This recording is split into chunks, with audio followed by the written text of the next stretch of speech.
Olá pessoal, estamos aqui no Avenue Connection e hoje a gente vai conversar aqui com o William Helsler. Ele é sócio e diretor na área de Wealth Planning ali no Itaú. William, seja muito bem-vindo, é um prazer ter você aqui. Obrigado, é um prazer estar aqui com vocês hoje. Espero poder esclarecer as dúvidas que vocês tiverem aqui dentro do meu conhecimento. Perfeito. William, acho que é legal para a gente começar esse bate-papo nosso. Você consegue explicar um pouco dessas mudanças que a gente teve com a Lei 14.754, ali no final de 2023, que acabou causando muito impacto tanto para a pessoa física quanto para o investimento através de entidade controlada, né, as offshores. Então, consegue começar ali pela parte da pessoa física, depois a gente vai para as offshores? Claro. Bom, vamos lá. Acho que o ponto principal que a gente tem que olhar, quando a gente fala da Lei 14.754, os impactos que ela trouxe, acho que o principal, primeiro, aí acho que ele vai para os dois, é pensar que a mudança de paradigma como você faz tributação, né? Então, primeiro você muda a alíquota, então você normaliza a alíquota, né? Talvez entre aspas chamar isso, você faz com que a alíquota seja única para os investimentos. Óbvio que você vai ter ainda distinção ali, reduções de capital e tudo mais, a gente vai falar isso quando falar de companhia, mas acho que essa é a primeira grande mudança que a gente tem com relação à tributação. Na pessoa física, principalmente a gente olhando a forma como que muda isso, assim, você acaba com a burocracia, né, do carnê-leão, entre aspas também, dos pagamentos, né, sempre ao mês subsequente, traz uma grande vantagem de você fazer a compensação das perdas e ganhos dos seus investimentos no exterior, né, ilimitados ao exterior, mas facilitou muito, né? Então, na pessoa física direta, olhando, acho que essa foi uma grande diferença positiva, né? Se a gente olhar para as companhias, a hora que você introduz aí a distinção entre opaca e transparente, né, que antes tudo era opaco, mas a gente não usava esse termo, né, a gente sempre dizia que era uma empresa que ela usava o benefício principal, além do planejamento, até sucessório, mas era o planejamento tributário, né, pelo diferimento fiscal.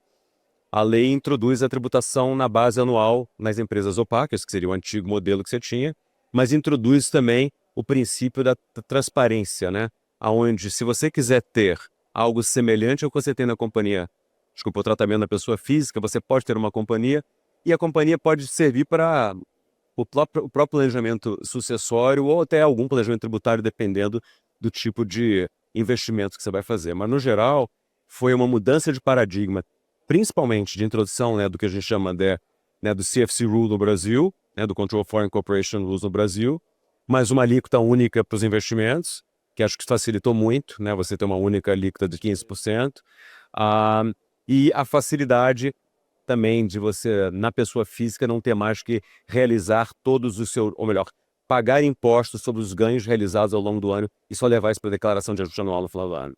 Então, querendo ou não, ficou mais simples, né? Ficou muito mais simples, tá? Eu acho que você pode ter na audiência né, pessoas que talvez não gostem da opacidade pela questão da tributação anual dos seus, né, do acúmulo de riqueza, né, da valorização dos seus ativos, pensando no lado contábil, mas de uma certa forma ela também traz uma vantagem, né? Porque se você é tributado anualmente, mas esse tributo pago, né, o valor do lucro anual, ele se transforma num crédito de lucro futuro isento de variação cambial, é uma vantagem também, né? Que isso, de uma certa forma, foi nossa visão assim é de que acabou até trazendo uma compensação melhor pelo fato de você estar sendo de um regime que você simplesmente diferia e agora você vai ter um pagamento anual, mas você ganha esse crédito de isenção de variação cambial. Não, faz muito sentido.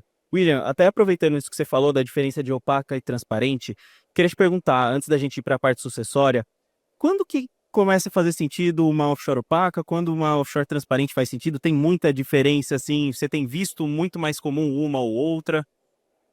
Você pegou um ponto importante, tá? Eu sou um fiel defensor de companhias, certo? Tá? Porque, como advogado de planejamento, eu estou sempre pensando no planejamento completo. A gente vai deixar o sucessório para daqui a pouco. Perfeito. Mas eu não consigo não trazer ele para dentro da discussão.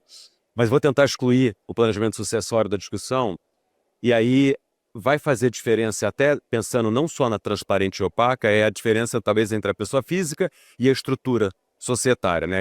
Seja ela opaca ou transparente. E aí está muito associada a custo, né? imaginar que a empresa, seja ela transparente ou opaca, tem um custo de manutenção que você vai ter que pagar para ter, né, os custos governamentais, o teu administrador cumprindo com todas as obrigações regulatórias da região, né, da jurisdição que você escolheu para sua companhia. E aí, a distinção entre opaco e transparente, eu acho que, assim, vai depender do seu perfil de investimento que você tem, né? Seu perfil de investidor pode ser um perfil de, o famoso buy and hold, né? Comprar e segurar aquele investimento. À primeira vista, para um buy and hold, e esquecendo sucessão, tá? Perfeito. Físico e transparente me parece ser bom, né? Adequado. Certo. Por quê? Porque eu seguro um ativo, eu compro um ativo seguro. Se ele sobe e desce, eu tenho zero de preocupação com relação aos impactos tributários dele.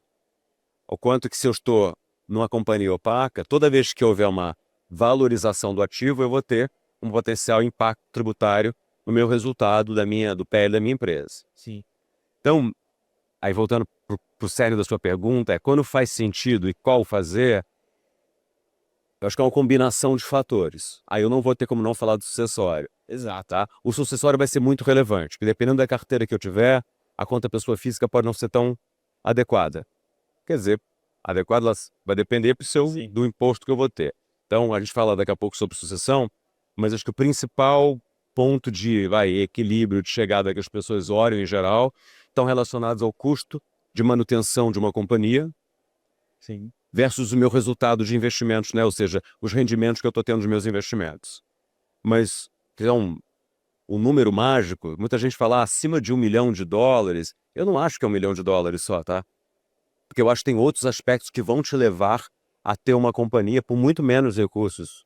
Por quê? Porque do planejamento a companhia faz muito sentido. Sim. Talvez esse $1 milhão era algo comum há muitos anos atrás. Você tinha estruturas Bem que eram colocado. mais caras, que hoje a gente sabe cada vez mais as estruturas estão ficando mais otimizadas e estão ampliando, né, o espaço. A sua própria palestra hoje conseguiu trazer um pouco sobre isso e é o que eu comentei. Seria muito difícil uma palestra dessa para tantas pessoas aqui Verdade. no Brasil. E um assunto que ele tinha um pouco de tabu, né? A gente falar de planejamento offshore, investimento no exterior, ele carregou um estigma durante muitos anos, até a abertura, né, do câmbio no Brasil, porque você não tinha um canal um mecanismo regular para se mandar recurso para o exterior. Então, a partir do que você passa a ter esse mecanismo, que ele se torna algo que as pessoas começam a fazer, diversificar os seus investimentos, que vocês na Evian falam muito bem sobre isso, né, explicam muito claramente da importância da diversificação internacional, aí foi se desmistificando isso. Com o RERCT, né, a regularização de ativos no exterior em 2015, eu acho que mudou ainda mais isso, né? Esse folclore que se tinha com relação aos investimentos no exterior. E aí, com o tempo passando mais rápido e automatização das coisas, não faz sentido não ter investimento fora e não ter uma estrutura. Acho que, né, eu tive o privilégio de dividir o painel com colegas de uma empresa que é provedora de serviços, né, de estruturas, e eu vejo o trabalho que eles estão fazendo de automação e rapidez de entrega de serviços que realmente é surpreendente. Então, eu acho que esse é o novo nome do jogo, né? Automação, agilidade e transparência. É isso que tem feito muita diferença. E aproveitando, você disse, não tem como a gente falar de offshore sem tocar no quesito sucessório. Então, queria perguntar para você, por que faz sentido uma empresa offshore? Em quais sentidos ela acaba fazendo acaba fazendo sentido mesmo para um investidor ele optar por uma empresa, por uma estrutura, uma entidade controlada ao invés da pessoa física? Tá, então vamos lá. Em termos gerais, acho que é super importante para quem está nos ouvindo aqui é o seguinte. E pensando na Evelyn especificamente, né, para facilitar e conectar aqui, né, cada um de vocês com seus investimentos. A pessoa física que investe nos Estados Unidos, se ela tiver uma carteira de ativos de raiz americana, que nesse caso seriam as ações americanas de empresas americanas, né, não confundir aqui, porque tem algumas empresas que mudaram a sede dos Estados Unidos, não tem sede dos Estados Unidos, elas não são consideradas bens de raiz americana. Mas as empresas de raiz americana e os ETFs americanos, eles são considerados bens de raiz americana, logo, num valor conjunto de mais de $60 mil que a pessoa física detenha desses ativos, independente de quantos bancos ela tenha, né? Ela pode ter na Evelyn, pode ter em outra, não interessa. Se somar mais de US$ 60 mil, ela automaticamente, na sua fatalidade, os impostos de sucessão nos Estados Unidos, que é o state tax americano, ele vai se aplicar e pode chegar até 40% daquilo que passar acima de US$ 400 mil. Inclusive agora, né, o novo ato que passou no Congresso americano reafirmou isso e continua valendo as regras que já estavam, não mudou absolutamente nada. Perfeito. Então, a pessoa física ela tem essa exposição relacionada na parte sucessória de um imposto, né, de que a cada dólar, perdão, 60 centavos serão líquidos, 40% ficarão para o governo americano. Então, para mim, isso já é um dado que deveria ser um default da gente querer ter uma companhia. Então, ter a companhia te traz uma segurança porque você planeja primeiro com relação aos Estados Unidos, onde seus investimentos estão e os ativos que você pode ter lá dentro. Mas muito além disso, você, através da companhia, você facilita que você continue tendo os seus ativos investidos juntos, e eventualmente, na fatalidade daquele titular daquela empresa, ou de um dos titulares daquela empresa, se forem mais de um, haverá continuidade dos investimentos, né? E aí você vai tratar agora a sucessão não dos ativos subjacentes, ou seja, os ativos estão dentro da companhia, mas sim das ações da companhia. E existem mecanismos para isso, né? Então, seja testamento, seja a forma que você detém as ações em joint tenants, que a gente falou na apresentação, levando obviamente, os cuidados do joint tenants por causa do planejamento, que a gente tem que levar em consideração a lei brasileira também. Mas eu não consigo imaginar que não seja um excelente mecanismo de planejamento sucessório patrimonial. Não, com toda certeza. William, e a gente já está chegando aqui no final, e eu acho muito interessante você trazer esse ponto que você comentou sobre o joint tenancy, porque se criou bastante discussão sobre essa questão do joint tenancy, se você estrutura uma empresa offshore com o joint tenancy, ou se você escolhe outras formas de transmissão. Eu queria que você, para finalizar, falasse um pouco sobre isso, porque a gente dentro da Avenue já recebeu bastante dúvida nesse quesito, eu acho que é um ponto bem bacana. Tá bom, eu vou tentar ser breve, mas não tem como não ser técnico. Então, rapidamente, o joint tenants, ele é uma faculdade, né? A gente fala isso no mundo do direito, né? Ela é uma faculdade do direito consuetudinário, do direito usado nos Estados Unidos, na Inglaterra, né? Originalmente na Inglaterra, e que aí permeou por todas as colônias inglesas, que são as jurisdições que estão as companhias offshores, né? BVI, Bahamas, Cayman e por aí vai. Então, é um princípio que foi usado, é usado nessas jurisdições, mas que ele não tem correlação no direito brasileiro, né? Talvez o mais próximo que a gente poderia ter seria o nosso condomínio. Mas o condomínio, ele tem um percentual associado para cada participação do condômino. O joint tenancy não tem. Então já começa por aí o primeiro desafio, porque o joint tenancy é a titularidade única em 100% de todos, como sendo donos de 100%. Então, ele tem uma questão de interpretação na hora da aplicabilidade dele, que pode se tornar até um problema, uma discussão, dependendo da família, né, de quem vai estar tratando daquela sucessão. Mas, de novo, não quer dizer que ele não possa ser usado. Dependendo da situação da família, né, do titular ou titulares da conta ou da companhia, ele possa fazer sentido, tá? Então, o joint tenancy, o ponto de atenção é esse.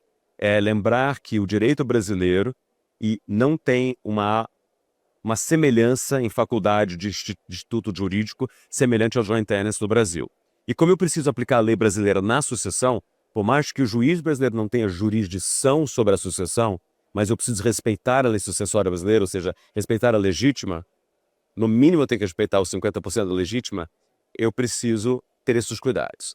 Como é que eu posso fazer além do joint tenancy? Que outros instrumentos eu posso usar? Eu posso usar ou um testamento ou um trust, né? E o trust tem algumas variáveis de trust, né? De um trust mais simples, como a Declaration of Trust, a você fazer um trust mais robusto, que pode ser um Simple Trust, um Classic Trust, um Custom Trust. E sim, eu posso dar nomenclatura, eu posso ficar horas com você aqui falando sobre eles.